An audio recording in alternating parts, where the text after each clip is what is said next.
Hello, and welcome to the Mild and Lazy Guys podcast. I'm one of your hosts, Matt. And I'm Andrew. Sorry for the delay, but we are back. And we're back with a big show. Going to be football heavy, so all you female listeners, like all two of you, strap in and get ready for some football because it is that time of year.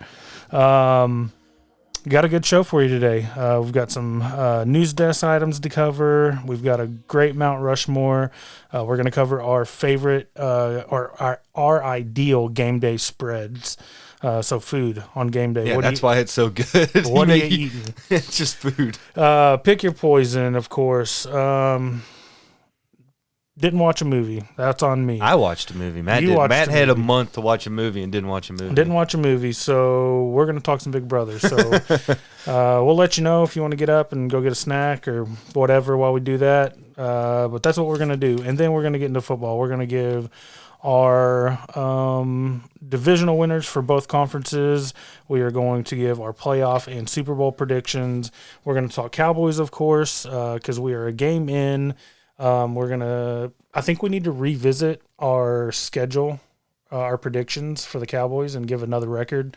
Because I know a couple of our games kind of depended on, well, did Rodgers get traded to Green Bay or to Denver. And all that. So we're going to revisit that, and then we're going to wrap it up with what are we watching and what are we listening to. And we may just tangent for a while. It's been a while, so it feels good to get back in the saddle. But please, before we get started, if you haven't already, please rate and review us on Apple Podcasts. Every rating, Every review helps us, so we really appreciate that. And then now I believe Spotify allows you to follow us, so you can follow us on Spotify. That way you can get updated every time a new episode drops. But yeah, with that, let's get on to the show. So, what's up, man? Been a while. Lots been happening. We got a lot to catch up on. Yeah. I guess to start at the beginning, I sold the truck and I got a new car. Part of the Honda gang. Honda gang right here. Yeah, Honda gang. I do that every time I see one. I see a CRV, and Claire gets so mad because the one time I was getting on the highway, and I tried to do real quick, and she grabbed the wheel from me. So I can't do that all the time, but it's a good car. I like it. And then sold the truck. Still trying to sell the Bronco. So if anyone interested in a '89 Bronco that won't run, let me know. We redid our laundry room, which is just outside here. It looks nice. Pretty. It looks great compared to this room. This room, we'll have to post a picture of if Claire will allow, because this room is trashed. But it's gonna look good. We're doing this room next, so it's a slow progression. We're gonna work on the back porch. We're gonna get it all screened in, or not screened in. It's screened in now. We're gonna put in windows. And have you ever got an estimate for windows? No, but I know they're insane. Yeah, so there would be 16 windows out here, and the guy came out and told us it's about $1,000 a window. So we're looking at about $16,000. So we told him. See, I was thinking maybe $100 a window. No, dude, it's ridiculous. And those were we just want the most basic windows, I don't care. Framed, they don't open. They're just framed windows. But he's like, yeah, the lowest is about $1,000 per. And, did you get more than one opinion?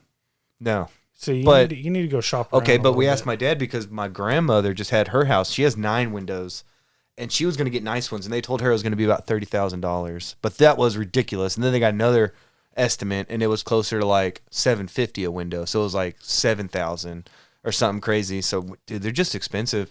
But what we're going to do is we can go to that Red Barn here in town. It's like a flea market. Yeah. You can buy windows and then just frame them to fit. And, my dad can help us frame them up.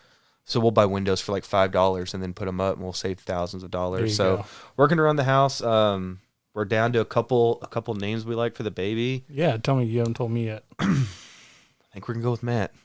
We're going to take your advice. Don't play with my emotions. No, I'm just kidding. We don't do that. We'd never do that. I like the name Charlie and Owen. Okay. And then Claire likes the name Lucas, but I said he's going to be called the Goofus. I knew a Lucas growing up. We called him Lucas the Goofus. Middle names, because I think middle names should be a family name. Yeah, yeah. Ellis was her father's middle name, and then Turner is a family's maiden name that I like. So I like Charlie Turner, Owen Ellis, something like that. So just working with combos. I'm trying to just convince her to give a name that I like. And so who won the battle on Elizabeth? Or was that really? I think it was mutual. We were going to name her Emma, but when then my sister's a kindergarten teacher, and she's like, yeah, I have so many Emmas in my class. It's a really popular name. And I think we just pivoted real quick because that's Claire's middle name. So Claire's like just really selfish and like a big narcissist. Yep. And she was like, Clearly. this has to be named after me. Clearly. So that's how we got Elizabeth. And then honestly, we just middle named June because she was born in June, and Ellie June, Elizabeth June just sounded good. So we're like, good, it was like the laziest name selection. That's your middle name. She's born in June. Like, fuck it. You're like Andrew December or something for this next baby. Yeah. But I guess that's it, man. Just been a lot. I mean, you've been over here a couple times. Like I haven't seen you since then. Yeah, and we had our draft weekend, which we can get into. That was pretty wild. And yeah. And actually, it wasn't. Not for me. man, it was for me. I For you. got fucked up. Like by day 2, I was like, I felt like, what is this saying? Like a 10-pound bag or You're 10 pounds of shit in a 5-pound bag. Yeah, I was just miserable during that draft because I went totally ham Friday night with Brandon and Ben. Saturday morning, and then I was like, I'm gonna go take a nap, and that lasted about 2 hours. And then everybody else is like a hammering whiskey and drinking beers, and Ryan made me take a shot with him before the draft, which I did not want to take, and I was just like sitting by you and Alex, and I was just miserable. I probably said like 7 words, and then I was asleep by like 8 o'clock that night. Yeah, I accomplished my goal because I do what you did every year prior. I would just go absolutely ape shit Friday night because you get in, some of these dudes. Everybody starts arriving. You hadn't seen in a year, and then you just start drinking, and I'd be completely shithoused on Friday night, and Saturday would be miserable. So me and you got there about 3, I cracked a beer. Me and you sat on the porch for a couple hours drinking beers. That was cool. Everybody starts arriving. I ended up getting drunk, but I was drinking water in between, and I brought that liquid IV stuff. Yeah, that was good. I peed like 20 times Saturday because I just drank that, Pedialyte, and like Powerade. Yeah. So I was just like stream. By the time I went to bed, I was like straight white pee. Yeah. And then I was in bed by 12:30. Woke up 11, 10 or whatever. You woke up at like 5 in the morning and saw us outside. Yeah. Looking like a zombie walking through the house. I didn't see you because you have to walk back past like a sliding glass door that goes outside, and like I walked past to the bathroom, came out of the bathroom, and then I walked past the door again, going back to the bed, and I backed up, and I was like, are there fucking people outside? And I saw it was yo, come here, man. So I walk outside, and like I don't even remember hardly. Y'all told me I just was there with like one eye open, like just like chilling. Like, you gave us like a look of like, what are you idiots still doing? Like it's 5 in the morning, go to sleep. Yeah. So little did you know, we kept going. We just kept going all night, man. Like we got up on that boat dock and watched the sun come up over the lake. Like it was real peaceful. We all held hands together. Who penetrated? We made a vow to stay friends forever. They didn't penetrate. Why'd you throw that in there? You just ruined this great, wholesome, friendly moment. Well, y'all are drunk watching the sunrise together. I figured somebody penetrated somebody. That means we're just friends having a good time. Yeah. And then they all went and got Whataburger, and I just called Claire and was like, I didn't go to sleep last night. She's like, you're probably going to regret that. It's like, I kind of already regret that. I do. And then, just everybody woke up, and they're drinking whiskey, and I'm like, my stomach's starting to turn, the head's starting to hurt. I'm like, well, I'm fucking going to sleep, man. I slept for a couple hours, and then it's like draft time. When draft happens, everyone's like cracking beers, and just starts a whole nother round, and I was like, I'm done, man. Yeah, I woke up about 10, ate some breakfast, and we got in the lake. I started drinking again. I drank until throughout the whole draft, and then while I was cooking dinner for everybody, and then about 6 o'clock I shut it down, ate, drank some water, and then about 8:30 I was like, I'm going to go lay down, charge my phone, and look at it. Yeah. You said, I'm going to go take a nap. I said, yeah, you're going to take a nap like my dad's going to take a nap at 9 o'clock at night. Next thing I knew, it was like 3:30 in the morning. I was like, well, there's my Saturday. Yep. Like, it was gone. I pretty much, once you went to bed, because we were like there was bunk beds in the rooms, and we were in the cold room, and I was like, all right, Matt's gone. I was like, this is my chance. And I just followed you in there minutes later, and just, same thing, just looked at my phone for a minute, and eventually just fell asleep. Yeah, I slept like, I don't know, like, I slept a lot, but it was slept good. like 20 hours in 2 days, and I slept like 7 hours. I never get that sleep, so but yeah, it was good. It was fun. It was good to see all the dudes. I'm pretty happy with my team, or I was. After week 1, I'm not I don't overreact after week 1 of fantasy. My team's miserable. About week 4, I'll take an assessment, and there's guys out there that already have like 10. Not 10. That's an exaggeration. You can only have 4, but. They've reached their limit for 2 weeks. Yeah, and moved. Yeah. So I mean, I don't do that. But yeah, so it's good. Let's see. It's just having a good time. Yeah. No, I had a great time. And winning. I had a great time. Yeah, not a lot going on. Work. And sorry about the delay. The hard thing, and I think I've said it on here before, and I know I've said it to you, but the hardest thing about podcasting isn't the prep work or the research or finding topics or even turning on the mics and talking. It's finding the time, because we're not professionals, obviously, at all, as our listeners can tell, but we have full-time jobs, we got families, and it's hard to get synced up because something always happens. And we made a rule, like we had an agreement at the beginning of this, like no matter what happens, family comes first. Like something happens, we understand. Yeah, we postponed like 4 times because something just came up. Yeah, so and today was pretty much the only day I could do that this week because Claire has like 2 parties. She teaches yoga one night. She's getting her hair done one time. And I was like, pretty much if you want to record it, we can do it on a Thursday, like this week. Yeah, no. Last week, Ellie got sick right before, and Claire was teaching another class, so I was home with Ellie that night, and shit happens, man. Yeah, no, it's all good. But, yeah, last Saturday we went out, and I went to a school that's like an hour and a half away, and I don't ever get a chance to go see them play football. They're D2, but they're playing at the old Ranger Stadium, which is Globe Life Field, which is now like Choctaw Stadium. And it was pretty cool. You know, it was cool to see college football. It was cool to see it there. Yeah, I want to see a game there. Yeah, not the result. You know, I was wanting. We were up 23-0 at one point, and then like 30-10, and like late in the third, and we ended up losing like 31-30.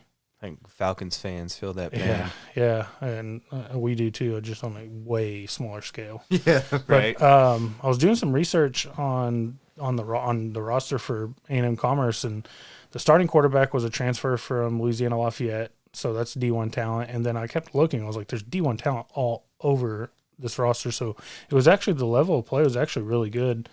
There was a kid from here in Waxahachie. He went to TCU and then transferred in here, so the starting quarterback went down, and then after that, I don't know, we just stopped scoring. So, but it was still fun. Quarterback. It was still fun, a lot of fun. What else? Not a lot else.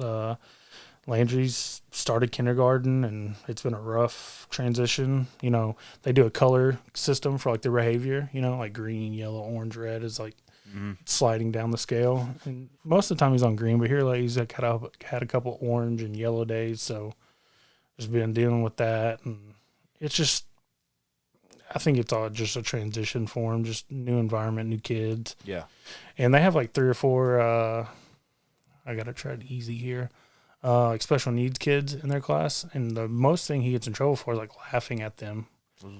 But it's like not laughing at them because I don't think he's smart enough to know, like, you know, like any child, they just know they're different. And if like he has an outburst or he yells or screams, you know, all the kids laugh. So I think that's like he's getting used to that. But he was on green all day, all week except for today. Almost had to cancel today. Instead, you took him to tomatoes. Yeah.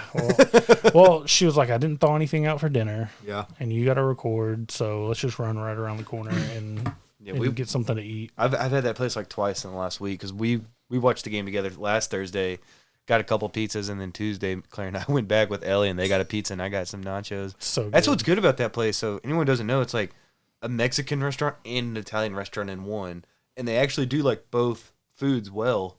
You know, so Claire usually gets something Italian, and I'll get like a Mexican plate, and we'll just like eat off each other's plate.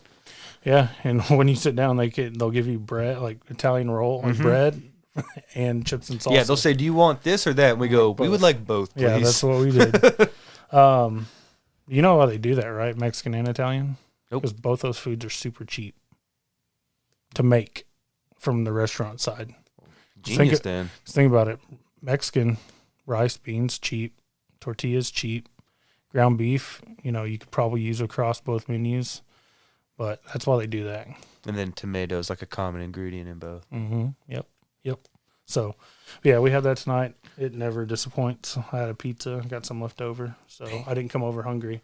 Not this time. No gas station sandwich this time. Dude, that fucked me up so bad. I told you it would. Why would you bring it's like all these options, and you stopped at a gas station and got a slimy sandwich. It wasn't slimy, bro. It was the next day. Dude, coming out. wet. Sounded terrible. Dude, it was terrible. So that's what you get for eating a gas station sandwich. Fair enough. But yeah, no, guys, again, sorry for for the delay. We're back. Happy to be back. But with that said, let me hope I hit the right button, and let's get into the news desk. That's what she said.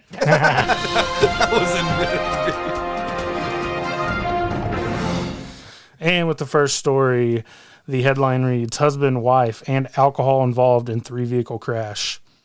This is from Poseyville, Indiana.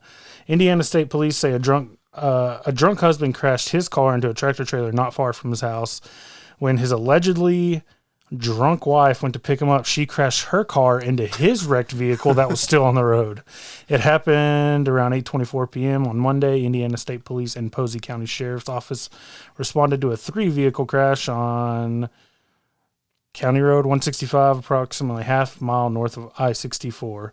After the collision, which was a short distance from Ricketts' home, Ricketts allegedly contacted his wife to pick him up from the crash. Moments later, before police arrived, Cheryl Ricketts, 55, crashed her car into her husband's vehicle, which was still in the roadway from the previous crash. Both Ricketts' vehicles were totaled. After a preliminary test revealed Cheryl had a blood alcohol content of 0.22. Jesus. She was not just drunk. She was loaded. Yeah, she should have been asleep. She was like you on Friday night of the draft. I know. I didn't drive anywhere. No. I couldn't have. I was blocked in, or else I would have gone to Whataburger. She was arrested and taken to Posey County Jail. Donald Ricketts was also taken to Deaconess Gibson Hospital, where a preliminary test revealed he had a BAC of 0.28. So husband, he beat her. Husband wins there. He was admitted for a medical issue that is non-life threatening. The driver of the tractor trailer was not injured. So a couple that drinks together stays together. No, drunk drives together, stays together. A couple who drinks together goes to jail together. They need to. They should have just stayed home and just shared some drinks. Yeah. I want to know what was so important. What was his name? Donnie? Or he goes by Donnie. He's a Donnie. He's a Donnie. He had a Donnie Ricketts. That sounds like Donnie. That sounds like he got the 0.28 alcohol level. His name was Donnie's blow 0.28. Yeah. Yeah. That's just stupidity. And if you're so close, just walk. Or Uber. Uber from. Where's your location? Just look for the car that's on fire next to the tractor trailer. You'll see me. I'll be right out front. I'll be standing there with the tall boy waiting for you. All right. So with we got a podcast baby coming soon. I figured I'd throw in a baby related. You gonna throw a baby? No, you shouldn't throw a baby. A baby related story here. The headline reads: Woman about to give birth shows how her partner brought her Xbox to play in the hospital room. In the video posted through TikTok account Anxiety Couple, the mother begins explaining, quote, "So I could go into labor today and my boyfriend is here doing this." Then she turns the camera and shows her partner playing with the device, which has been connected to the small screen in the room. Quote, "Honey, why did you bring your Xbox?" she asked her boyfriend. He, quote, famous last words, "One game, I promise, just one," he replies, without losing sight of the TV. Quote, "You're going to miss the birth of your child because of that Xbox," quote, says the young woman in the description of the clip that went viral. The couple has been viewed more than 7 million times, and thousands of people reacted to the images, stating that the father's behavior is, quote unquote, disrespectful and, quote, leaves much to be desired. One commenter said, "I would be very embarrassed when the doctors came." However, others defended the act, stating that they also played video games while waiting for the baby to arrive. "Honestly, that doesn't matter to me at all. I told my husband to bring the Nintendo Switch. We can play Mario Kart when she goes into labor," one user wrote. It should be addressed that the couple's TikTok account usually publishes videos where they both play pranks in addition to showing their fun day to day with their children. So, yeah, but this is the birth of a child. Well, it sounds like they've got multiple children. They've been there, done that. This is probably a walk in the park. Who knows? They may be halfway through campaign and they just don't want to put it on hold for a few days. I don't know. When you just see an image of a guy with his back to his wife playing a game, so it's good. like, man. It is so good. Like he's zero fucks given. So this is like their third or something child? Yeah. Okay. I thought this was like their first. No. I was like, this guy's world is about to change so drastically. No, because it says that their TikTok account usually like is a lot of videos of their like day to day with their other children, and they play pranks, and it seemed like they're a fun couple. I haven't checked out their TikTok, but it just seems like a fun couple. So I think people like anything you post on the internet, it's gonna get blown out of proportion on either side. Yeah. So let these people have fun. It seems like she thought it was okay. She was okay enough with it to post it. I mean, I was gonna say, honestly, it comes down if she's a good sport about it, then you should, because she's the one having the baby here. Seems like she was more than okay with it. Seems a little staged, because it was her Xbox. So seems a little staged. Back off, people. Let these people have some fun. I mean, by the time you get to the second or third one, you're just like, whatever. Like, some people are so protective of the first kid. They're so overbearing. By the time the second and third come, they're like pros at it, and they're like, yeah. I don't even want to be in the room this time. No? No. I didn't want to be in the room the first time. I got trapped in there. Some nurse came in. You watched it? Yeah. Oh, fuck that. Dude, I had to hold the leg up. It was not beautiful. It was beautiful. I mean, it's a beautiful process, but I'm not going to be like eyes bulging out looking at it. I was just like, I had to hold up a leg the whole time. They didn't have the little stirrups. No, apparently I volunteered as a nurse that day because it was me and one other lady, and they're like, we had to do everything. And then at the last second, like, a doctor came in. Did you clock in? I was like, yeah, am I getting paid for this shit? Like, I'm having to like do all the breathing with her and hold her leg up. I remember I had the left leg. The other lady had the right leg. And we're like talking her through it, and I'm like, I don't even know what the fuck I'm doing here. What the fuck is the doctor? Yeah, I was like, where's the guy who gets paid like 6 figures for this? And then like 4 people just came in at the last second, took all the glory and all the credit for it. You did all the hard work. Oh man, I was there I drove her there. You did all the leg killed work. An animal to get there. It might have already been dead, but like we definitely ran over something on the highway. Yeah, because it was in Arlington. We had to go to Arlington for that, so that sucks. At like 3 a.m, it was pitch dark. Yeah, no, I watched. I saw the crowning. Dude, why? I don't know, because it's a beautiful process. I mean, it's it's something you created, being born into this world. It's a very beautiful process. Okay. That's cool, man. Hey, different strokes. Yeah. With that, for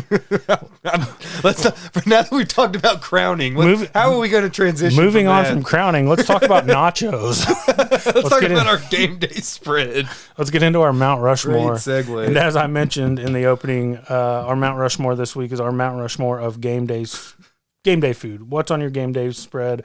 What are you eating while you're watching your football team of choice? I'm gonna let you go first. Do we do all 4 or one at a time? We'll go back and forth. Okay. But first, I have to give you all of Claire's first. Yeah, let's hear I came up with this last night. We're just like laying down. I'm trying to think of what we could do. And so I just said, it's like, if you were going to watch something, you could pick like a game day spread. What would it be? So hers is very specific. That's what I liked about it, because nobody would pick these same 4 and be this specific. So it'd have to be Applebee's wings, which is a questionable choice because there's better wings out there than Applebee's, but she likes the 50 wings for $25. She's all about that value. Fair enough. Yeah, so I was like, okay, that's fair. And then it's a cream cheese and raspberry chipotle sauce dip with wheat thins. Yeah, that's called Respino dip. Well, that's fancy, okay. That's not what you eat during a football game, though. I was like, all right.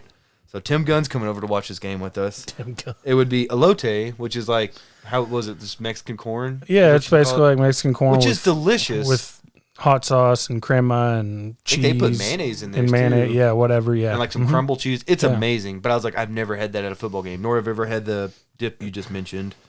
And then the last one would be a cheddar hot dog with mayonnaise. And so I was like, that is and she was so specific on all these. She's like, it has to be a cheddar dog. It has to have mayonnaise. It has to be Applebee's wings. So just want to get, if anybody's coming over to watch a game with Claire, you know what to bring. It's an eclectic assortment. But my first one would, of course, be, I got to put buffalo wings on there. Specifically, though, I like the spicy garlic. That's my favorite. I'll put that shit on everything. All right. Mine, and we're probably going to share some, but I think so. I have wings as well, so I'm going to go ahead and just skip to that one. I do my own. To me, there's no better wings than the ones you cook at your house. Air fry them, or I'll grill them. I'll put them out on the smoker and grill and smoke them, and then throw them on like a charcoal or propane grill and get the char on it. So get that smoky flavor plus the char. I'll tell you where we differ, and I'm probably going to get more heat for this, but I go boneless. Those are just chicken nuggets. I know. We covered this a long time ago. There's just spicy nugs. I know. They're just spicy sauce nugs. I know, but I don't know. I can't help it, man. I'm a boneless guy. I don't hate on you for that. But yeah, or you can air fry them, or if you want to do the fucking work, you can straight up fry them in like a pan or a pot. in your kitchen. But. Or if you want to be a little lazy fat kid like me, you get those Tyson Dino Nuggets, put them in the oven or air fry them, and then you just get your. I have the spicy garlic sauce from Buffalo Wings, and then you just toss them in there. And like, I'm eating Buffalo Wings right now. Or you can get I think Tyson makes them. They're called wings with a Y. It's like WYNGS wings. I think they got a Z on the end too. Yeah, with a Z. With the Y and a Z. Yeah. But yeah, no, wings is a staple. All right, number 2, just chips and queso. I was gonna put nachos, but I was like, I'll just get a plate of chips and then just put the queso on top. Yep. So queso with either like sausage or ground beef. Yep. Something like that. That was mine. Chips and salsa or queso. Yep. Usually in the season, I'm making a fresh batch of salsa every day or every week. Sorry. I have a little bit left of what you gave me. I need to just put it in a Tupperware and give you your gallon jug back. I'll give you some more. I'm making some this weekend. Okay, I will take more. What's your third one? Well, you give one, so you don't just piggyback. Hopefully, ribs. Nice. I like it. Huh? Human ribs. Yes. Human ribs, of course. I like doing them for a night game, like a Sunday night, or I can't really do Monday nights anymore, but Sunday night, I go out about noon. It takes about 6 hours. Go out about noon, throw them out on the smoker. I don't have to rush. Be ready, pull them off and let them rest right in time for game time. So Cowboys are got to play a Sunday night game, and I'm just going to go ahead and invite myself That's over. Fine. Okay, yeah. Cool. We play 2 Sunday night games this year somewhere. But yeah, ribs. Any kind of ribs. Baby backs, St. Louis ribs, doesn't matter. Yeah. My third one is one of those, I just put meat and cheese tray. Mm-hmm. I know you get at H-E-B, and it's in the shape of Texas. Yeah. And it has, salami and pepperoni cut up with cheddar and whatever cheese there is, and then there's a cracker, and you just... I don't really eat crackers. It's like an adult Lunchable. Yeah, for real. It's like an adult Lunchable for 5 people to eat, and I'll just eat it myself. Yeah, nope, I got that. That was my last one. I put cheese plate / variety board. This is what's crazy because my last one is almost a piggyback of yours because I put barbecue, but I put specifically brisket. So if I was going to do something out in on the grill, mine would have been a brisket. Brisket's versatile because you can just eat straight up brisket. You can chop it to make sandwiches. You can make nachos out of them. Hell yeah. I've seen people roll them up, chop it up, and make taquitos. Dude, I was say, what if you put it in a crescent roll? Yeah, and you can do tacos. And stuff them. Brisket's very versatile. Baked potato. Dude, so many options, endless options. Do you have honorable mention?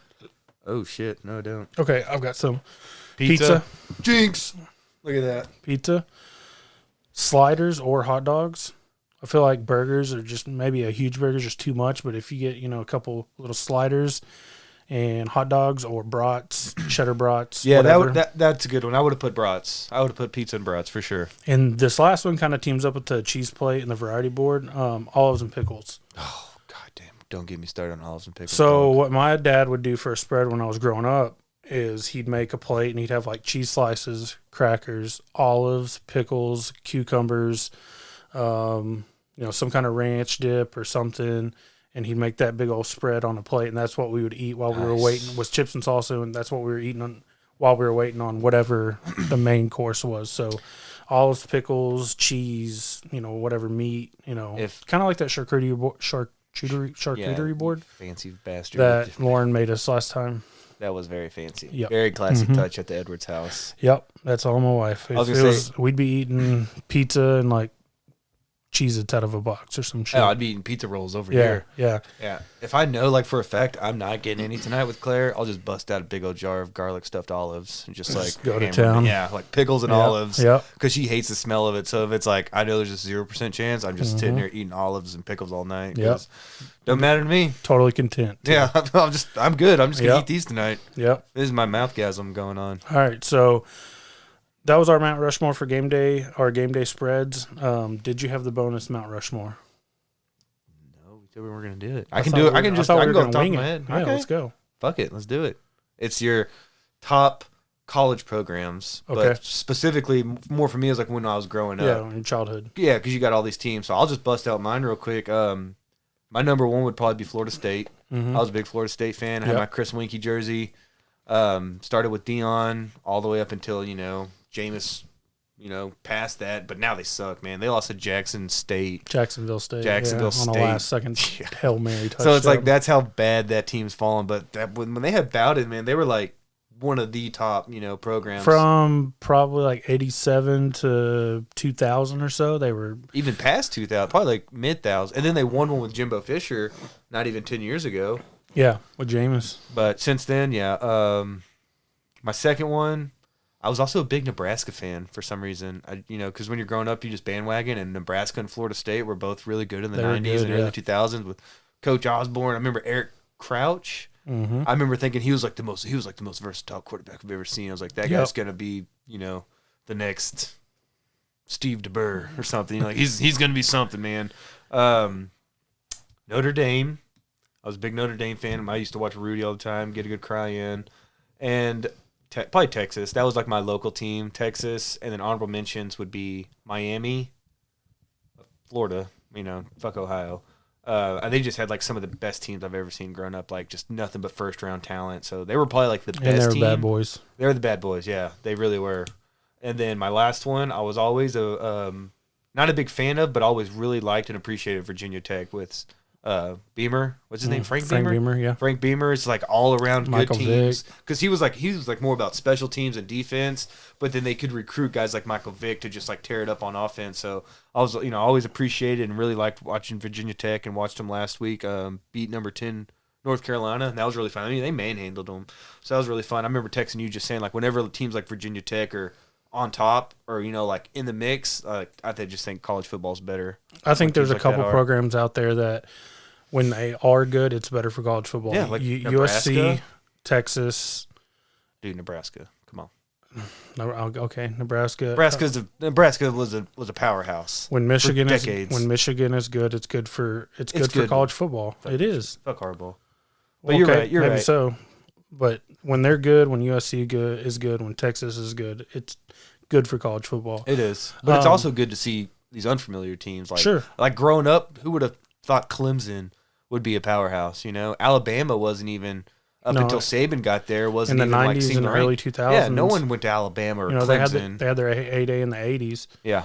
And they had like Derek Thomas and other guys like that coming out. But like you said, 90s, 2000s, up until Saban got there, and then it's just like that's a football factory. Yep. Both teams, but Alabama's the best dynasty, because we were gonna do one of dynasties, and I was like, Alabama's just the best college football program sustained for like a 10-year period that I've ever seen over Miami. Yep. Okay, so mine, TCU.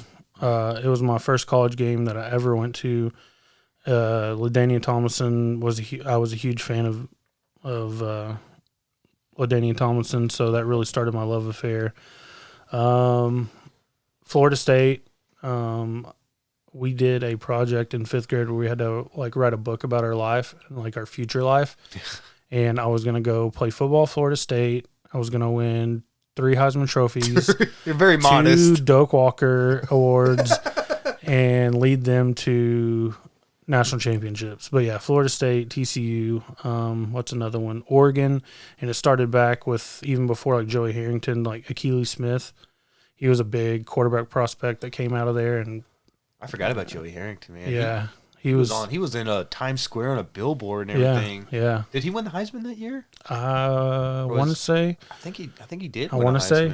But yeah, it started with like Akili Smith, and then Joey Harrington came along, and then that's when their uniforms started getting like super cool. Dude, they still have some of the best. They have like 100. Well, I mean, Phil Knight is an alum, and that's cool. Owns Nike.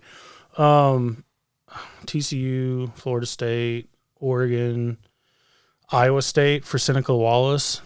I should honorable mention Iowa. They had really cool fucking helmets with like a little tornado, and Iowa State, written through it. I always kind of rooted for SMU because they had the death penalty, and then they were just such piss-ons for so long. They still put out good players, though. Yeah, they put out talent. Emmanuel Sanders, Cole Beasley went there, Aldrick Robinson. Yeah, there's a couple other ones. Really, they put out, I think, receivers. Cortland Sutton. Yeah. So yeah, I love college football. College football's back in the swing.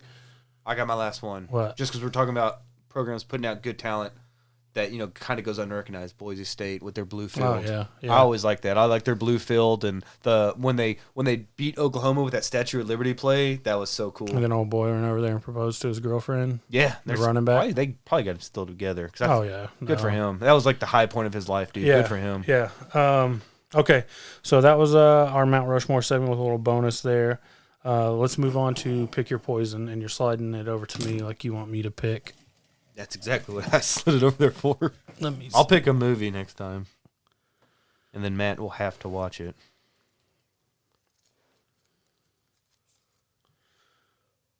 Oh, would you rather never get angry or never be envious?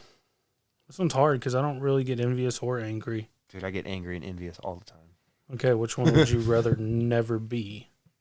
I would rather never be envious because that would mean I'm either totally content or I got everything I want.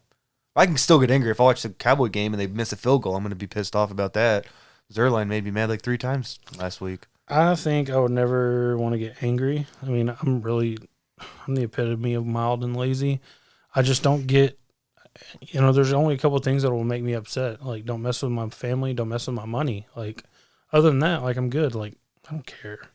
I think envy could obviously be bad, but I also think envy could be turned into motivation.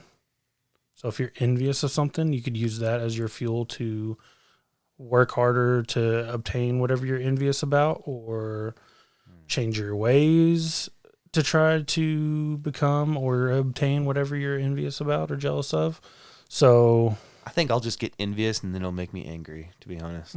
Okay, let's shoot for another one. Let me pull this one that I put back because I grabbed 2 at a time. This is the one. Oh, it's a long one. Would you rather be? She said. I knew you were going to say something about its size. Would you rather be put in a maximum security federal prison with the hardest of the hardened criminals for 1 year, or be put in a relatively relaxed prison where Wall Street types are held for 10 years? Oh, give me the bad boys. I'll fit right in. Yeah. Yeah. Dude, I'll just like get in solitary confinement or something. Read a book. Because you can't get a degree. Yeah. I'm not wasting 10 years with those assholes. Let me just do my year. Just hurry up and get the raping over with. Like, I'm just going to be like the nicest guy. No one's going to want to mess with me. I'll try to be, funny, or at least. Dude, and you get commissary. Their TV or day rooms are like, they're legit. They have like 4 or 5 TVs. But I've heard those white collar criminals get to basically live at like, at a resort. It's Club with Med. It's club. Yeah. But if you would have said like 5 years or 3 years, I would have easily. But I'm not 10 years. I'm going to get out my kids in high school. That's right. No, I'll just get out with like a very sore butt and like a sweet tattoo. We're going to the big house. All right. So let's move on to where our movie segment normally is. What happened? I didn't watch a movie, dog. I know you didn't. I did not watch a movie. That's on me, squarely on me, solely on me. You should still watch it when you get a chance. It is a good movie. And I've seen it. Now that I saw the cover, I did see that movie several years ago. But we're going to pick 2 movies right now. I'm going to let Andrew pick 2 movies, and I'm definitely watching a movie for next time. All right, so. All right, what do we got? It will either be. I shouldn't use Post-it notes. These things stick like a motherfucker. Ace Ventura, 1 or 2. I guess we would go with 1 and go from there. So that's a solid pick. Or Biodome. So please vote Ace Ventura Ace or Ventura. Biodome. The Pauly Shore and what's his name? One of the Baldwins, like Stephen Baldwin. Yeah, dude, it's so good. I mean, if I remember, it's all right. I remember like they would like fart and like guess what they ate. That's what I remember most. And then they had like these 2 like ridiculously gorgeous women that fell in love with them. Yeah, they're like scientists. They're both like 10s. Yeah, and they fall for these schmucks. All right, so Biodome or Ace Ventura. I'll put that up on I would really like Instagram, to watch Ace Ventura. And we'll leave it up to the votes. Do we want to talk Big Brother? I mean, I know I'm a couple episodes behind, but I mean, I can kind of guess. We can at least recap up, and I mean, who's the final 6. Yeah. I don't know where we left off on with our guests, or our listeners that are anxiously waiting. I don't know. Updates? Yeah, I don't know. I don't know where we left off, and I'm gonna kind of ruin what am I watching, because all I've been doing is watching Big Brother. Yeah, man, you're addicted. But this season, it's just no fun. It's not. From week 1, it was awesome with Frenchie being the ultimate wild card and just being a complete maniac. And then since then, it's like, since this alliance of the Cookout took over, and basically been run, which is props to them, because they've been literally like running the house. Whatever they want, whoever they want out, has happened. And there were 6 of them. 6 African Americans formed an alliance called the Cookout, and they were like, we're going to get to the final 6 together to ensure the first black person wins. And they did it. They accomplished their goal, so, good for them. They did what they set out to do. Now I feel like Big Brother can start, because... Oh, it has to. I mean... That's what sucks is we're in day 70, and it's literally now starting, because now people are going to have to, go back on their word, or throw someone under the bus, or backdoor someone, which there's been a couple of backdoors, which is all exciting. I love when someone gets blindsided like that.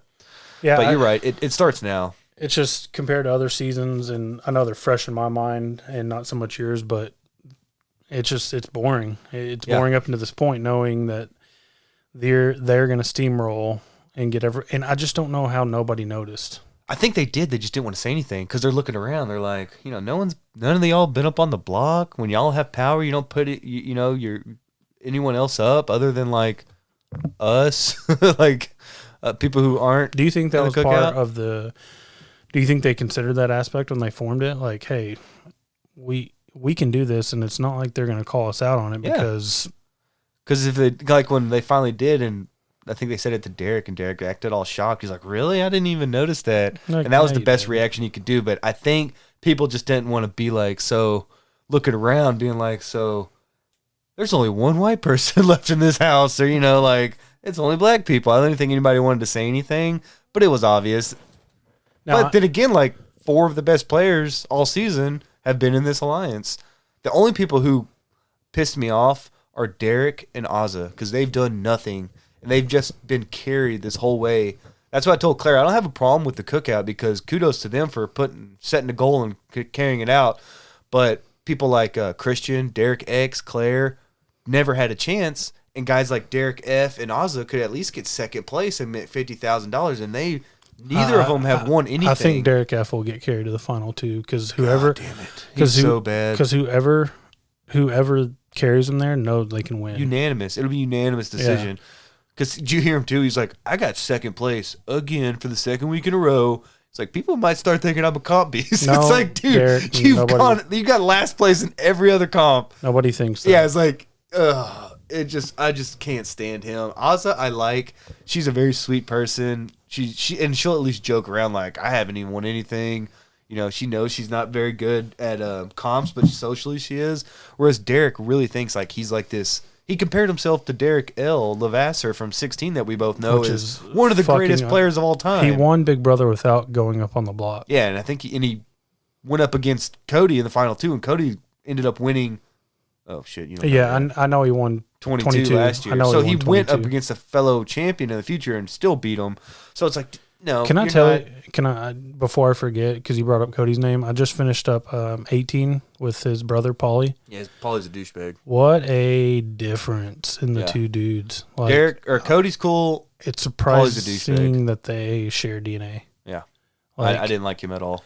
Did you not listen to anything your brother told you, one? And 2, did you just say, fuck it, and I'm going to do whatever? Yeah, because Cody's a really good player, so you would have had somebody there to tell you all these great things and give you great advice, and then Paulie just went out there and looked like an absolute tool in front of America. Man. And you got to think, millions of people are going to watch you. It's going to be saved in, an archive. It's like, maybe don't come off as, a complete idiot or a complete douchebag. Yeah. But some people, I guess just don't care. But yeah, I'll get caught up on the last 2 episodes. It's gotten boring. Yeah, they did a double eviction last week, and they're doing another one tonight. I think for that reason to spice things up a little bit. Yeah, because they know it's just been a poor. Remember last year, I just kept saying everything's so predictable. Nothing crazy happens. You know exactly what's going to happen before it happens.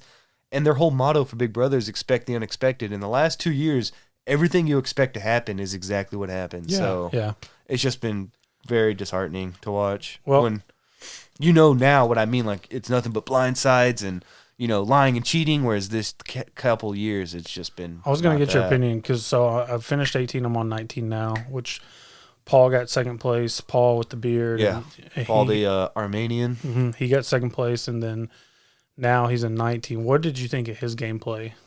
It's pretty smart. All he did was make friends with everybody and promote friendship. In 19, he's had a hand in every eviction, and he's been HOH maybe twice, and they're in jury now. He's a good player. Yeah. I was wondering if he would make your top 5 or top 6 players of all time. He would be an honorable mention for the Hall of Fame, because you got to know there's 22 winners, and he got runner up that year. No spoilers for you on the current one, but yeah, no, he's definitely a good player because he's smart, he's social, and he he can pull out comps when he needs to. And it's also about jury management. When people leave the house, they're like, Paul, that's a good guy. That's my friend. Yeah, that's what you want people to think when they leave the house. Even if you just betrayed them, you want them to think yeah, but we're still friends, right? Of course, yeah, friendship. He'll make friendship bracelets for people. Yeah, just to show them how cool he is with them. Which is that's jury management. That's what you got to do. Okay, you got to stab him in the back, but wave and smile as you do it. Yeah. All right. So we've got our movies sorted out. That was a little Big Brother talk. Thanks for bearing with us on that. As you have another Big Brother addict on your hands now, so now there's 2 of us. Yeah, y'all should watch it, man. It's great. I resisted it for a year, and then now I've been watching it for 20 years. That's all I do now at work. I have my phone on. I'm got my earbuds in. I'm doing work. And Matt will be like, "Man, this Cody guy from 18's an asshole."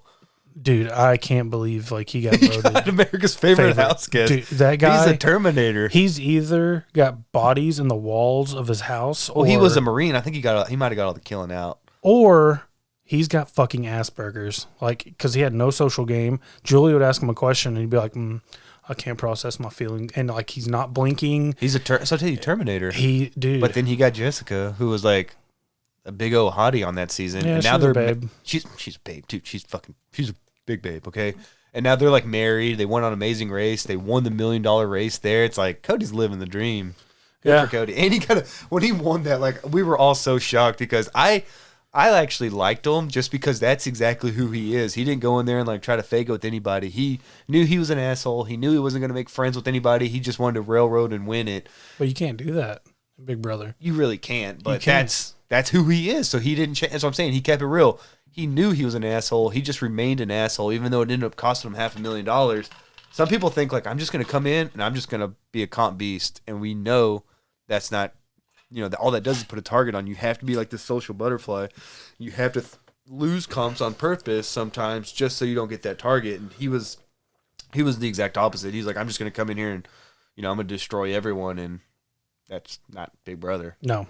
But no, I love it. I'm having fun with it. I like Cody. I'll say it. Nope. I'll say it. All right, so let's move on to sports. We are going to start with our predictions for the division winners and the wild card teams for both the NFC and AFC, and then we're going to go through our brackets. Yep.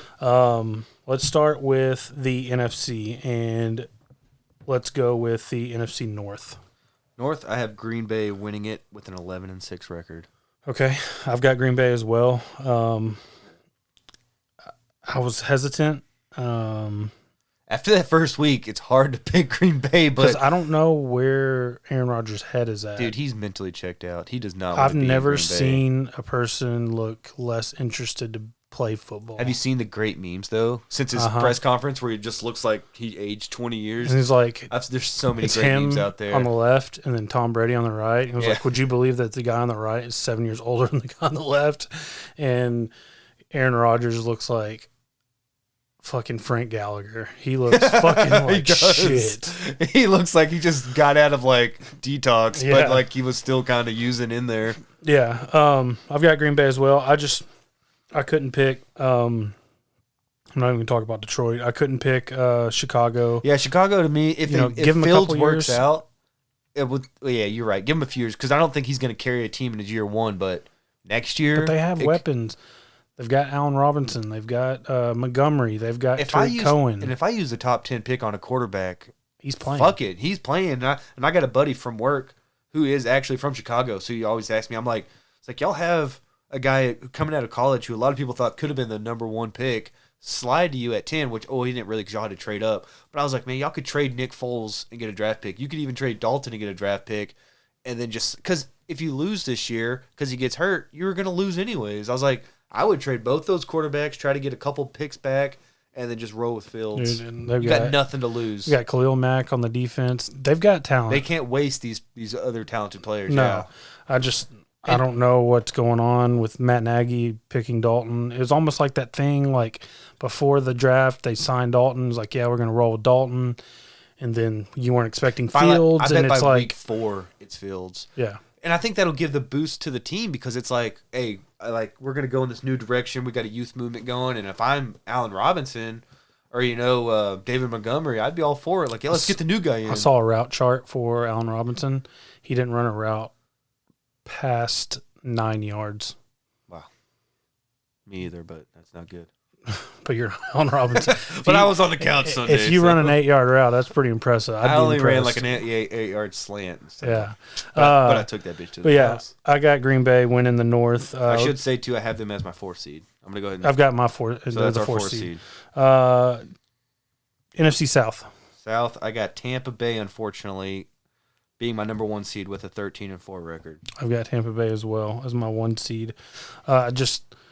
Jameis looked good week 1, but it's week 1. Dude, I heard a stat today on the Fan where they were like, Jameis, I forgot who it was too, but he had a 50-yard completion, like 50 yards in air. So it wasn't like he threw it 10 yards and the guy ran 40. It was 50 yards in air completion to somebody. And then they were like, Drew Brees threw 40,000 attempts for the Saints, and he said he never completed a 50-yard pass while he was a Saint, and Winston did it. Or I'm sorry, Winston did it. Like, was that his first start? Because he would come in just like for spots. Yeah, so they were like, in Winston's first start, he did something Brees never did in his career for New Orleans. Jameis, dude, he's got like the 5th or 6th best odds to win this MVP right now. It's like 18-1 odds, but you could get in right now with Winston. Jameis. He looked good, but Jameis could also Jameis and throw 30 picks. Did you hear his post-game comments? Yeah, he was like... I wish we had that audio. He was like, yeah, I was talking to my trainer, and my trainer was just like, yeah, be prepared or something He goes, I was told to be prepared. My trainer, he goes, what did he say? He just told me to be prepared. Yeah. It's like he had a big brain fart, but then he just rolled with it and just repeated what he just said. Yeah, it's like, hey, man, you just threw 5 touchdowns. Don't sweat it. I heard that. But as far as the other... I don't think I think Atlanta's a fucking dumpster fire. I think Carolina's a couple years away, even though I do like what I saw out of Sam Darnold. I think that this may play out, and we may see that maybe it wasn't a Darnold problem. Maybe it was a New York Jets problem with Sam Darnold. Because he's got some weapons. He's reunited with Robbie Anderson. He's got DJ Moore. CMC. He's got DJ Moore. So I like Matt Rule. I think you're right. I think Carolina could be a good team, especially going forward. If maybe not this year, kind of like we said about Chicago, but in 2 or 3 years, add some more weapons or honestly probably defense because you got arguably the best running back. With DJ Moore and Robbie Anderson, that's a decent 1-2 combo. Take it. I would probably just focus on the line because I don't know who they have on the line, and I couldn't tell you anyone on their defense. So maybe. Well, did J.C. Horn go there, or where'd he go? He went to the Panthers. So, okay, they got one guy on defense, I know. So maybe just build up the line and then just build your defense, and I think Carolina can be a good team. Yeah. Let's move. I'm going to skip down to the West. We'll save the East for last. I got Los Angeles Rams as my 2 seed with a 12-5 record. I've got the Rams as well as my 2 seed. People were shocked by Stafford, but I think anybody who knows football and watches football, Stafford's a top 10 quarterback. Stafford has been doing this for years. He's just been buried in Detroit. Yeah. And if he had the weapons he had all along, he would be putting up Hall of Fame numbers. Well, and he had Megatron for years, but he didn't. How long's Megatron been retired, though? True, and he didn't have much else. And he could have weapons, because I like Galladay when he was there and Marvin Jones Jr., but, again, offensive line, you can't do everything. You got to have pass protection. And so much more. Team culture, fit with head coaches. How many offensive coordinators did he go through? Yeah, they turned over. It's all quick. All that matters. So I think he was on full display on Sunday night. I wasn't shocked in the least. Saw him play at Georgia. Saw him play live at Highland Park. Saw him play live in person at Highland Park. So he's been, he's a great quarterback, and I couldn't be happier for him. And we don't have to talk about the defense. They probably got maybe the best defense in the league. Possibly, yeah. You got Ramsey, Aaron Donald. Who else I got? Yeah, like you're gonna Michael Brockers. Michael Brockers, yeah. Okay. So, thank you. And I'll save the other teams because I don't want to give anything else away. NFC East. I've got the Cowboys. East, I got the Cowboys, 3 seed, 11-6 record. Okay, that's good. I'll save a deep analysis for the Cowboys because we're going to talk about the Cowboys here at the end of this segment. But it just depends on how healthy we are. I think this division's going to be bad enough to where it's not going to matter. Hello, Hank. Yeah. I think this division is bad enough. I mean, we've got a good enough offense, but some of the injuries and COVID stuff and suspensions is worrying me. We got injuries, COVID, and suspensions all in week one, snowballing. Well, we'll talk about that. Sucks. In the Cowboys segment. Wild cards? My wild cards, I'll rip through mine, and you can rip through yours. I got New Orleans as my 5 seed, San Francisco and Arizona as my 6 and 7. I think the West is going to have 3 out of the 4 teams make it. Well, pretty damn similar. I actually have San Francisco at 5, New Orleans at 6, and Arizona at 7. So just kind of surprising. None of us took Seattle. I just think that division's so good, and I think they're going to cannibalize and just beat up on each other. I think so division. Too. I think their biggest losses, like they're each going to lose to each other probably once. I don't know. I really like Seattle. I don't like Russell Wilson. I need to like him this year. Need to like because fuck you. You're welcome for that too. By the way, asshole. I let you take Russell Wilson. Who'd you end up with? Matthew Stafford. Okay. Do you want to trade? Probably not. Because I hate Russell Wilson. All right. AFC. Let's start in the North. Who do you got in the North? I got Cleveland as my 3 seed, 11-6. Should I say Believeland? I've got Baltimore as a 4 seed. Coming off an L. Well, so's my team actually. I should have said that. Coming off an L, but I like the way they played. Baltimore, are they going to have any running backs at the end of the year? Latavius Murray. Yeah, well, until his knee blows up like every other running back in that locker room. True. That's crazy. But the defense should be good enough. Lamar you could Jackson always say that carry. about Baltimore. Yeah. The defense is always there. For 20 years. Exactly. All right, so let's go to the South. South, I got Tennessee, 4 seed at 10-7. We got Tennessee as the 3 seed. All right. Everything else in there is a dumpster fire. Oh, for sure. That's the East and the AFC South are the 2 worst for sure. I don't think the Texans they may go Texans 1-16. and Jaguars, right? So they both may go 1-16. I don't know. Well, I was gonna say they probably are both going to have at least a top 5 pick. I would think. Yeah. So 2 teams in the bottom 5 of the league. Yeah, that's a shitty division. AFC East. I got Buffalo as my number 2 seed. Me too. Buffalo at 2 at 12-5. We expect anything out of New England? I mean, who did they lose to? They lose to Miami, which I think Miami is a good team. I think Miami is a sneaky I think they're team. just I'll just say I have Miami as my wild card team, so I have 2 teams from the East making the playoffs. So I think they're just the odd team out. I had Miami and I scribbled it out. So yeah, they could easily go like 9-8, 10-7, and build off of that. With the rookie quarterback, though, if you go 10-7, win double digits game as a rookie quarterback, you got to feel good going into year 2. Yeah. Mm-hmm. So it's the whole. What's great about New England is they can just take a bunch of no names, but it's like the culture that they've made there, and then just whatever they're doing in those coaching rooms and those meeting rooms just fucking works. So it's hard to always count out New England when you have arguably the greatest head coach of all time, but I'm gonna say New England does not make the playoffs this year. Okay. AFC West. I have Kansas City. 1 seed, 15-2. Yep. They lose to the Cowboys. I've got Kansas City as well as my 1 seed. My wild cards are Cleveland as the 5th, the Chargers as the 6th, and I've got 1 team sneaking in, and that's Indy.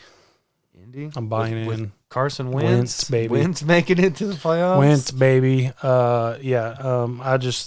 That's like the 15th round pick in fantasy. Like, I mean, anything could happen. Maybe Miami sneaks in there. Maybe Pittsburgh sneaks in there, depending on. I put Oakland on here. What about the Raiders? Maybe the Raiders.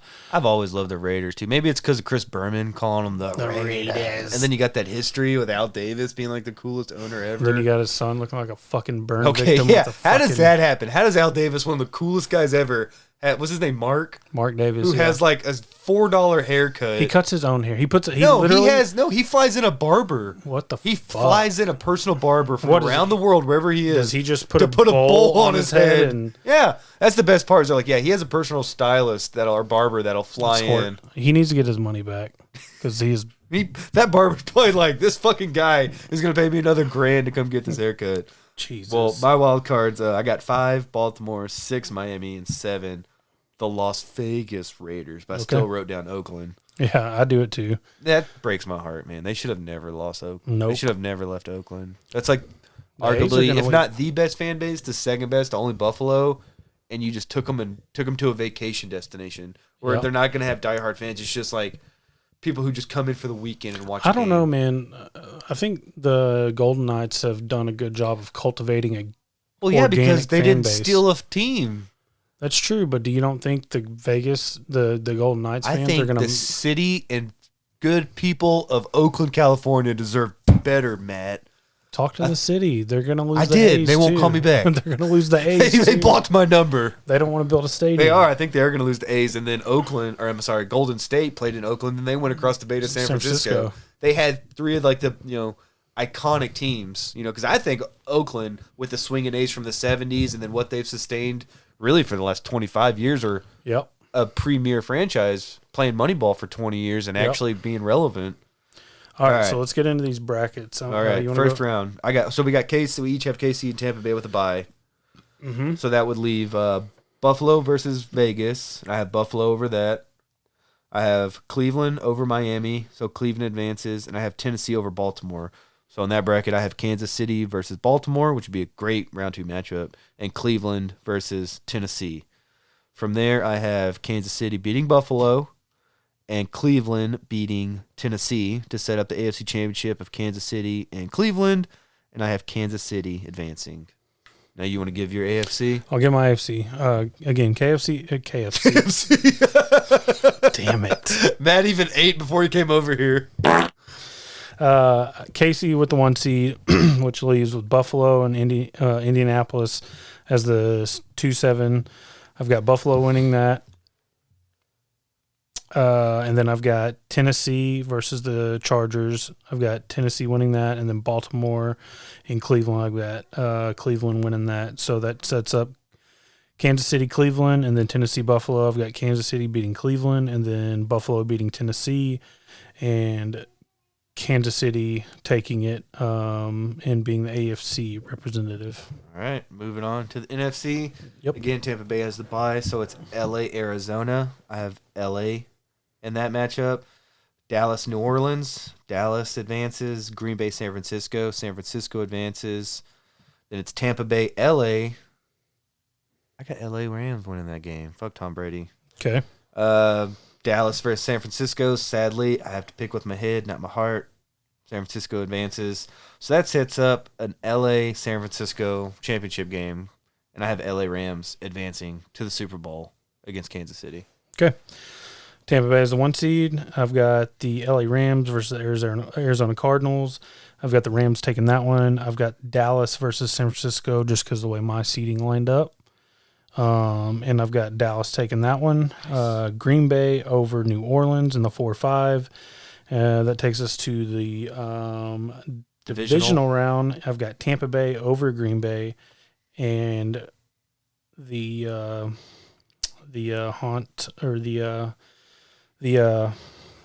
the curse of the LA Rams, I should say, versus the Cowboys. I've got the Rams taking it, setting up Tampa Bay and the Rams in the NFC Championship, and I've got Tampa Bay taking it. So I've got a Kansas City versus Tampa Bay Super Bowl rematch.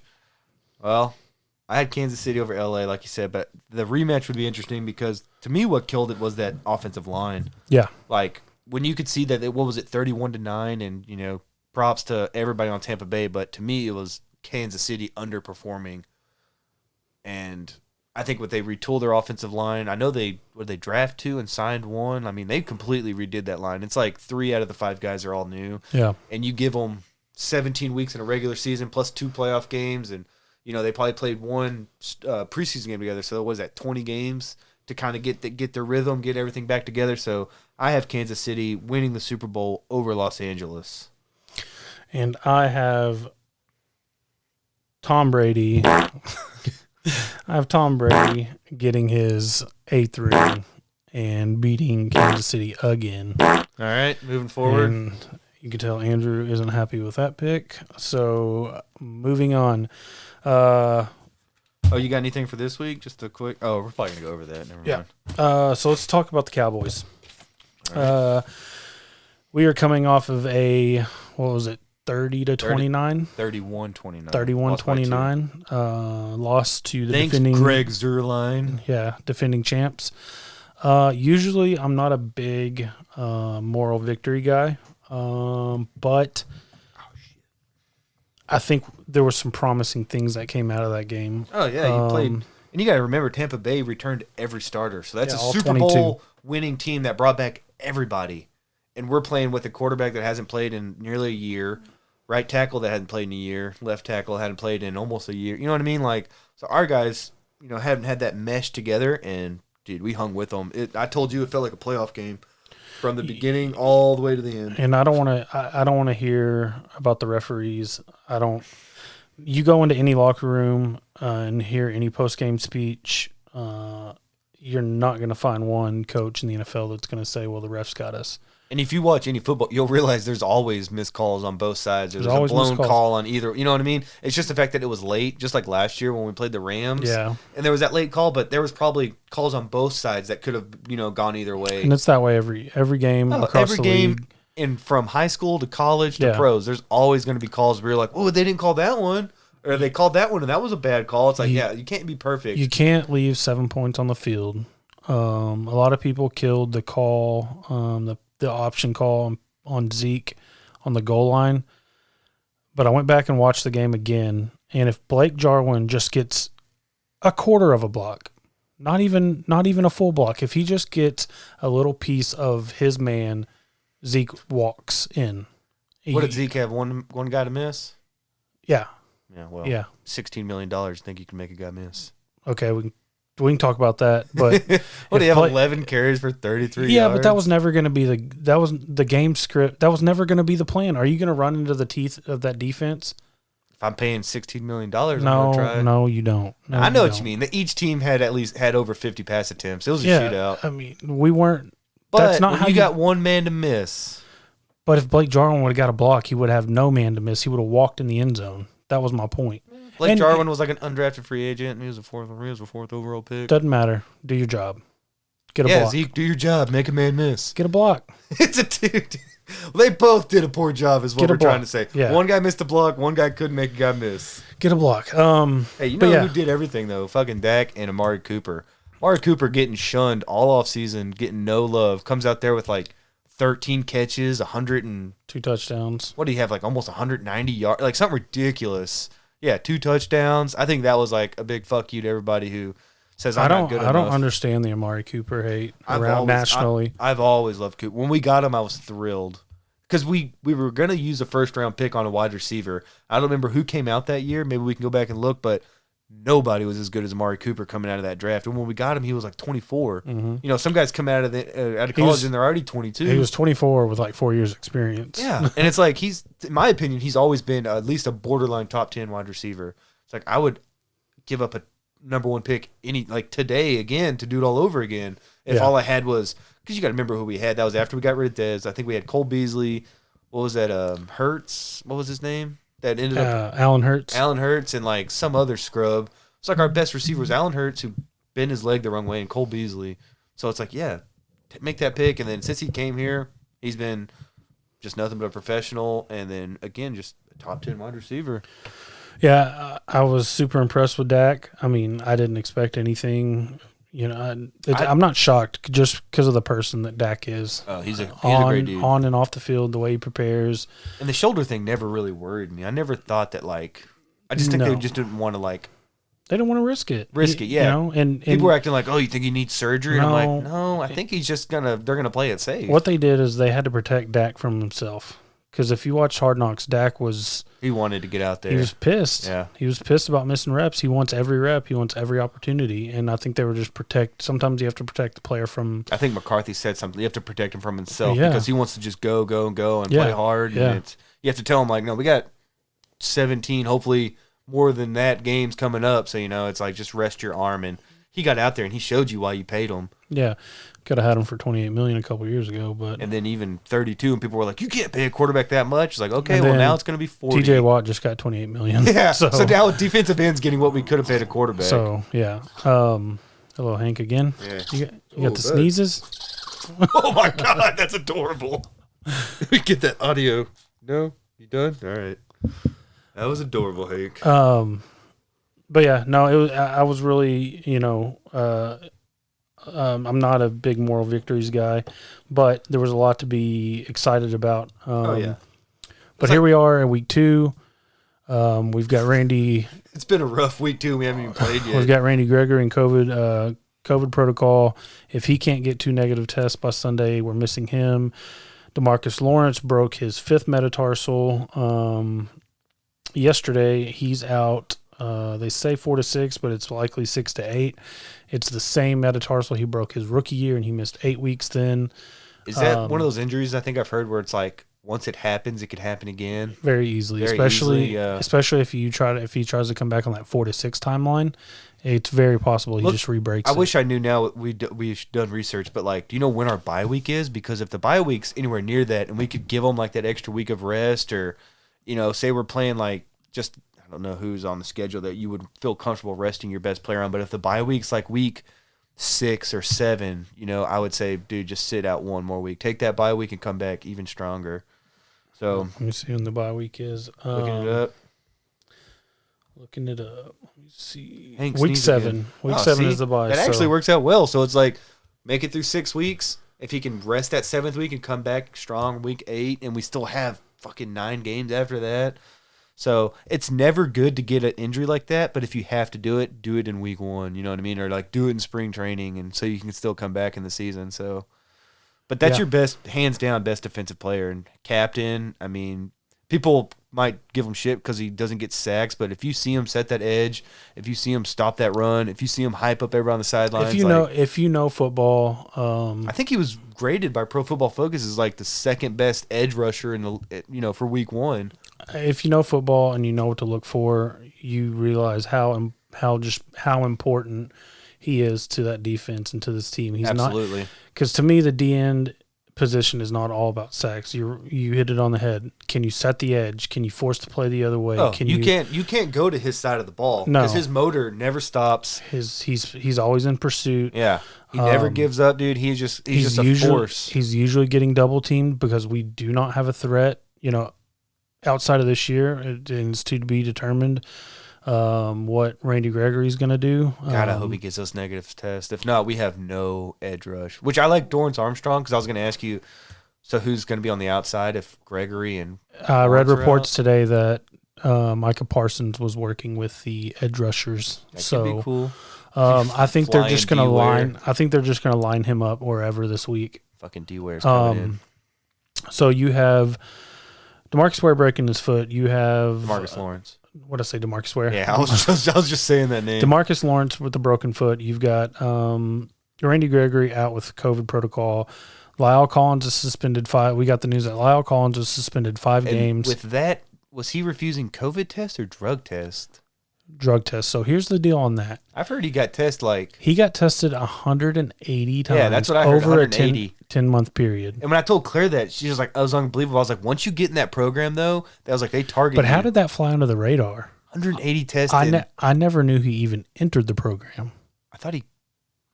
Well, I heard that. I never knew he entered the program. Obviously, he did because and he no let one else 7 tests over 180. And what's weird is the suspensions are either 4 or 6 games, and they give him a 5. Yeah, I feel like it's Goodell just fucking another Cowboy. Yeah. What are you doing? I don't know.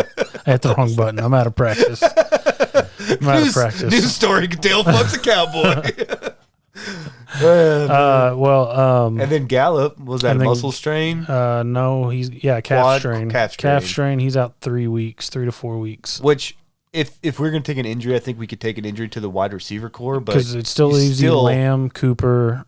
I like Cedric Wilson, Noah Brown, but it still sucks that one of your top threats goes. You know what I mean? Like you never want to use a player, even if you got depth there, it still hurts your team. So lose week 1 and then like suspension, COVID, then we took broken 4 bone, L's calf strain. In the week. We took 4 more L's during the week leading up to this game. And this week's, I mean, we'll talk about it, but like it's not gonna be an easy game. You have them making the playoffs. I think they're a playoff team. Well, I meant the Chargers. Like our opponent. I so have them as a playoff team. I think it was announced that Terrence Steele is going to start at right tackle. I don't know, which I think is a mistake. But I've got to believe the coaches. Mike McCarthy has said this, and I want to say I've heard it from one other coach in the building that Terrence Steele had the biggest jump from year 1 to year 2. So I can only hope. I hope so. Yeah. I can only hope they're right. You're going to have Zach Martin back. You've got Tyron. I just hope that Bosa doesn't just. Oh, he's gonna. I just hope he hit just his yearly bonus just like Adrian Clayborn did in Atlanta. Because I think we can. I think there's matchups on the outside. I think we can exploit that secondary very easily with the wide receivers that we have. It's just how quick you can get the ball out too.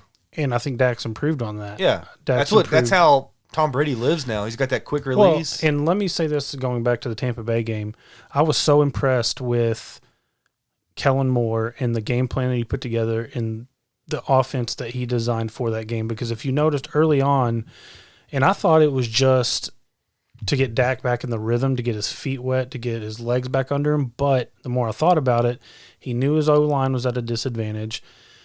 He was running all those quick little screens, quick little outs, and that helped kind of overcome some of the line play that was getting blown up. That's what a good coordinator does. He looks at what the defense gives them and how to exploit it, and that is something Jason Garrett never did. Jason Garrett says we're going to line up and we're going to smash them right in the mouth. You know, we're going to play one-on-one, and we're going to beat them 1 versus 1. It's like, no, you need to see, like, do they have a rookie cornerback out here? Do they have a safety with a bum knee, or you know what I mean? Like exploit that one person. They kept going after that one rookie corner in Tampa Bay, and it's what Tom Brady did to Anthony Brown. Yeah, that's what you do. You exploit their weakness. Mike Evans, Trayvon Diggs, cool. Fuck it, I'm going over to Antonio Brown versus Anthony Brown. Oh, Antonio Brown had a great game. So we need boss man Fat to get on the field because I don't know if I can take another fucking week of Anthony Brown. Yeah, the Anthony Brown loves running thin, you know. Yeah, so. But yeah, so we'll see how it goes. It's going to be cool to see Justin Herbert. I'm a big Justin Herbert guy. I think he's. You got a prediction? Yeah, let's run through this real quick. Let's run through the schedule. Did you have what ours was? What our predictions were when we ran through them in the preseason? No, because we did this in the preseason. I have this list, which is just like numbers. Okay. We did over-unders, but I don't see a win total. We did win-loss somewhere. Well, I just told you I have them going 11-6. But yeah, you're right. We did because I remember being very cocky, being like, we're going to beat Tampa Bay in week 1, which I was damn near right. Zerline had just made a fucking field goal. Okay, it's got to be in there somewhere, but yeah, it's got to be in. But I'm not going to flip through. Like I said, I just have over/unders here, which we can go back saved. So at the end of the year, we can look back and. I did save our like player awards. Mm-hmm. I saved all that stuff. So, all right. So on Sunday we're at the LA Chargers. I've got that as a W. Me too. Got that as a W. You got a score though? I just randomly wrote down a number. No, I'm not going to do a score. Oh, well, I did for this week. I had 31-35. 31-35. Which I think we're 3.5 point underdogs, so obviously we cover the spread. Okay. So I've got that as a dub. We already got. Oh, you're gonna do it right now. So we already got one loss. Yeah. So Philly. Where's it at? Here. It doesn't matter. That's a win. So I got Philly as a win. Okay. Carolina at home. Win. Okay. New York at home. Giants. Win. At New England. I'll take that as a loss. I'll take that as a loss as well. Bye week, then at Minnesota. Sunday night. I think that's a win. We beat them last year with Dalton. Yep. Let's see. Versus Denver at home. Assuming Teddy Bridgewater's quarterback, that's a win. Okay. I agree with you there. At home versus Atlanta. Oh, that's a win. Atlanta looks terrible. Then we got at Kansas City. That's going to be I got that as an L. We'll take that as an L. Yeah, that's realistic. Okay. Then we've got the Raiders at home on Thanksgiving. That's a short week too, man. So honestly, that's a toss-up. That's a pick 'em. I could see you make the call.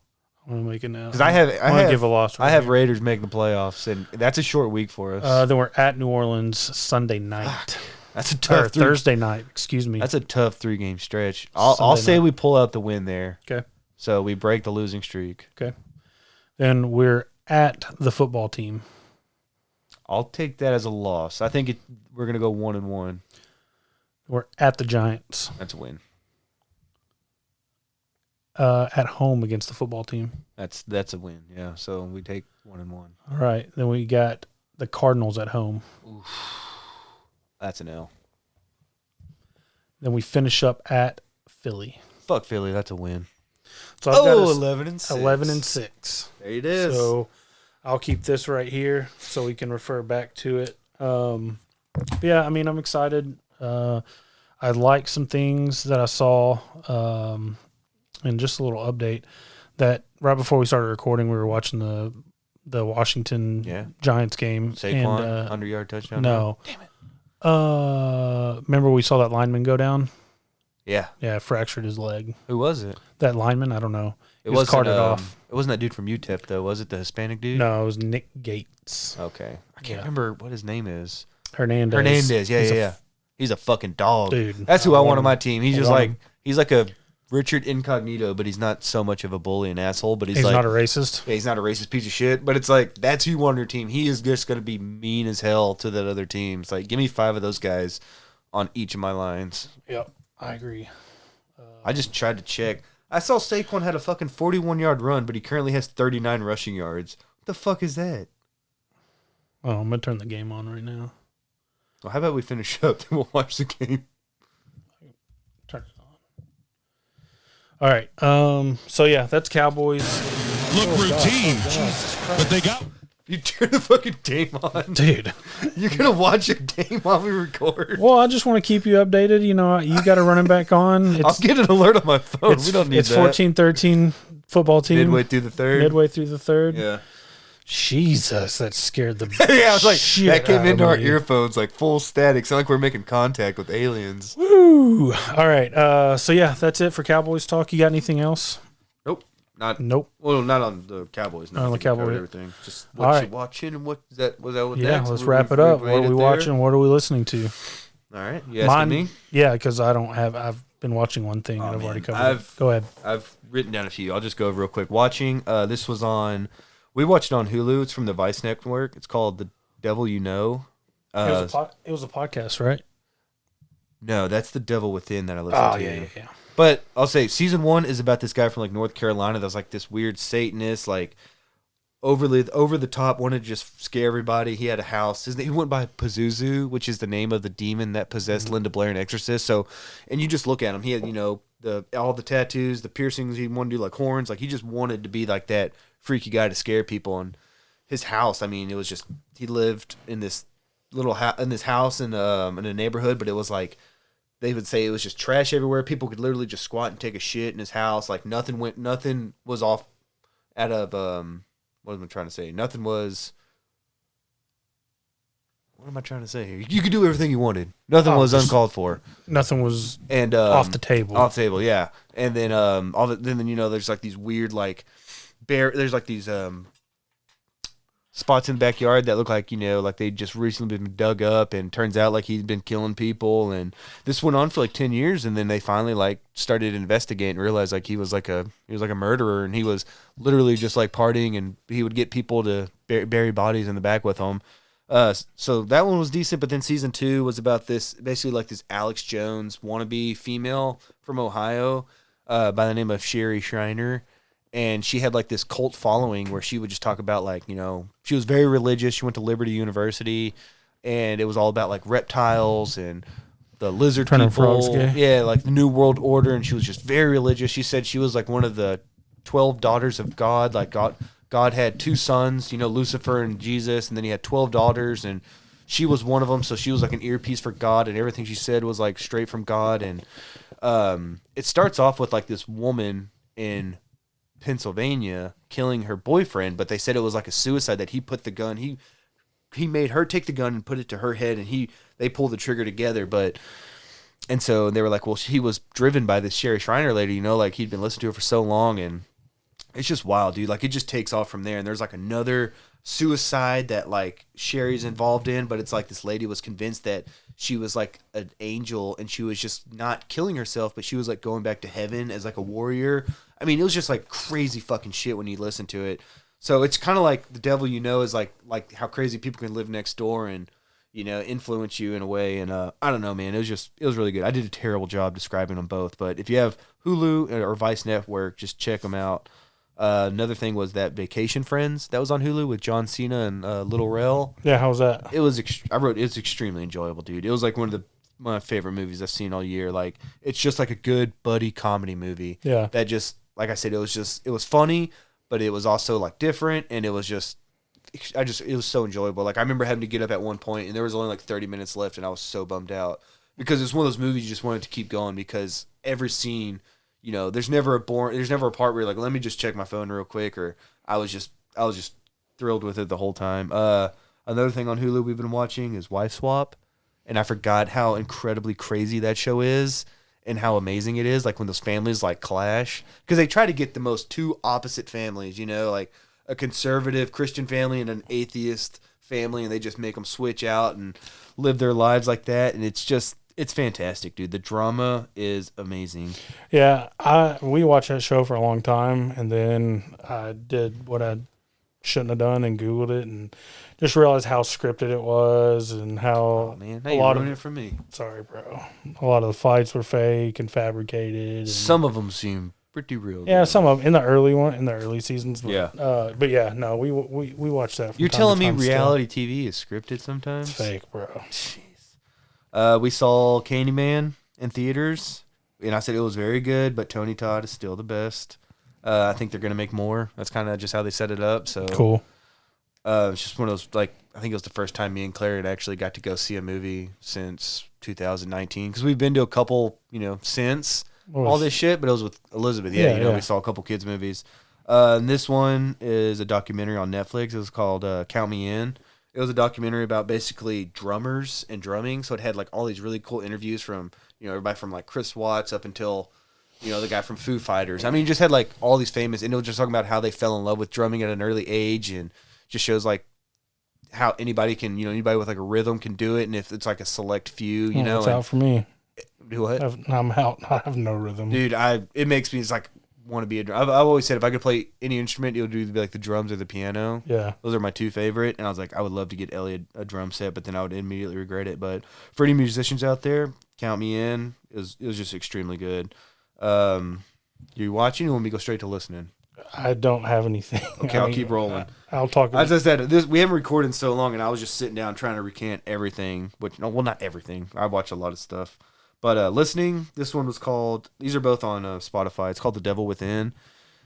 And this one was a crazy podcast because it was takes place like in the late 80s, and it was like this boy in like Jersey, like this all-American kid, and then he all of a sudden I guess he starts getting kind of interested in like Satanism. And have you listened to it? Oh yeah, dude, it's fucking crazy because like it's not a spoiler because it starts off, it's like he kills his mom like brutally, and then they find him dead in the woods later, and they said the way he died, like he cut his wrist with one hand so deep that his wrist was almost hanging off, and then he cut his throat. But then he cut his throat and nearly decapitated himself. And they're like, he cut his wrist first, and he cut it so deep. They're like, there's no way a 14-year-old he would have bled out in seconds. Yeah, he wouldn't have had the strength to then. He would have taken both hands to cut his throat. And I was like, dude, he fucking conjured up something. And I'm not religious at all, but it's like when you listen to it, he became so entranced with like Satanism and they give you a really cool history because the town he was from was haunted as fuck. They talk about the New Jersey Devil. I forgot the name of the road. It was like Clifton or something. It's like the most haunted road in America, and just the backstory about everything like spooky that goes on there. And then wasn't there some? I could be mixing up podcasts, but wasn't there didn't he have like a buddy or like an older dude that he was hanging around with? And he had a buddy who got him into it because they did a school project over Thanksgiving, and they had to pick a religion, and his buddy picked like Satanism, and then he just became interested on what his buddy was doing, and his buddy was like, he kind of took it. The guy obviously took it too far. He like conjured some shit up, like they found like these worshipers in the forest, and he did something where like I forgot what it was, but he cracked this code as to how to conjure something. It's so detailed, man. Like I said, I'm only giving you like the bare bones of it, but it was really good. But he found like this way to conjure something, and he did it at this house. And when it did, like something happened, and then like weeks later is when he went in this trance, killed his mom, nearly cut his wrist off, and then damn near decapitated himself in a murder-suicide. It was just fucking wild. Yep, that was a good one. Another thing is The Opportunist, which I think you've also listened to. Yep. They have several seasons out. I think they have like 2 seasons out now. The one that got me first hooked was an 8-part episode about Sherry Shriner. That was, to me, maybe even better than the documentary show, The Devil You Know. So if you're more into podcasts, just listen to that season of The Opportunist where it really dives deep into Sherry Shriner. But they also talk about like this lady who kind of conned people into adoptions, which is a really fucked up thing to do, is to basically bleed these people dry of money trying to get an adoption, and then just like, drag them along, and then just say, oh, it didn't go through, after she collected a ton of money. And she ended up getting like $2 million from these people. Then there was another one about this guy who diluted like cancer treatment drugs, and he also made like $19 million. It's like swindled. Yeah. That's what I'm saying. So they can go on forever because there's all these pieces of shit. And it's the way they introduce it as the Opportunist is like ordinary people who embrace like bad things or sinister things just because the opportunity presents itself. Which is true. I mean, that's kind of human nature. It's like if you can profit off of this and it's wrong, but you do it anyways, that's an opportunist. And then, pivot real quick, Claire got Audible while we were having recorded, and I've just been listening to all these fucking books, and some of them are just like short stories, so you can listen to them in like 2 or 3 hours. But my favorite one, these are all free, by the way, because I don't have the money, and you get 1 credit a month. That's ridiculous. And we like got premium. And like jobs like mine and yours, like you could burn through a book in a couple days. And then Nick, our buddy Nick, tried to send me all these books, but you can't even send credits to each other now, or books that you already purchased. So she joined some dumb yoga book club, so she used all the credits for the first 2 months. So I had to find these free ones. As you mentioned in the beginning, selfish Claire. But I will say there's this really good book. It's called The Plot Against America by Philip Roth. And Philip Roth's like considered one of the greatest American writers like of the 20th century. And I first knew about this because it was developed into a TV show on HBO, and I really wanted to watch it. And it's like an alternate history where Charles Lindbergh runs for president as opposing FDR in 1940, and he actually wins the presidency. And if you didn't know, Lindbergh was like basically a Nazi. Like he was an anti-Semite, and he agreed with a lot of Hitler, what he did, and they kind of had a mutual friendship there. So it's almost like, so that shit's all true. And in this book, Lindbergh actually runs for president, wins, and then you just got this slow progression of like Nazism or like this fascism taking over in America, and it's just so fucking interesting, dude. Like I said, Philip Roth is just a really good writer, and it was like a 9-hour book to listen to, but I enjoyed it all. He's got a few other books that are free on there too, so if you like Philip Roth, all his books are free. Did you ever watch Man in the High Tower? No, but that's another like alternate history. Yeah, where Japan and Nazi Germany win the war, and they divide the U.S. in half. Yeah, I got so many in my library. As soon as I get more credits, and I told Claire she'll waste it on like a 4-hour book. And I'm like, fuck that. Like, I'm gonna listen to War and Peace by Leon Trotsky. It's like 60 hours. Like, I'm gonna get all my money's worth. Like all these Stephen King books, like Under the Dome, 11/22/63, like these massive books that would take me months to read. Like, I'm gonna listen to them. Yep. These are all shorter too. So that book was about 9 hours. These are more like 2 to 3 hour listens. You could bust them out. It's called Murder in a Yoga Store, Rampage, The Devil Next Door, The Getaway, and The Killing Season. And they are all really good, and they're all free on Audible. Okay, good to know. Good to know. Yeah, I feel like I just talked a lot. Well, I'm glad because I didn't describe much. I'm glad you did. Describe it very well because I have just been watching seasons of Big Brother. I really, I mean, my job allows me to put whatever I want on my phone and just work, and living the dream. I'm in my little cubicle and just getting my workout and freaking watching Big Brother or whatever I want, listen to whatever I want. So, but yeah, so that's it. You got anything else? Nah, dude, I just talked a lot. No, I think I'm done. I'm done. I'm winded. But it feels good to be back. Oh, wait, I got one more thing. What you got? You're going down, Troy. I got this week. Ooh. All right. And you can't respond either because this is my podcast. I guess that means I got to put this out tonight. At least by Monday. I'll put it out. I'm probably going to lose. tonight. Troy's going to beat me. I'll probably put it my out confidence tonight. is shot. Saquon's got like 6 points, dude. All right. Well, guys, everybody, thanks for listening. We'll be back next week. Maybe. We'll see. Or in a month. Don't make promises, dude. But for Matt and Andrew and Hank, we're out.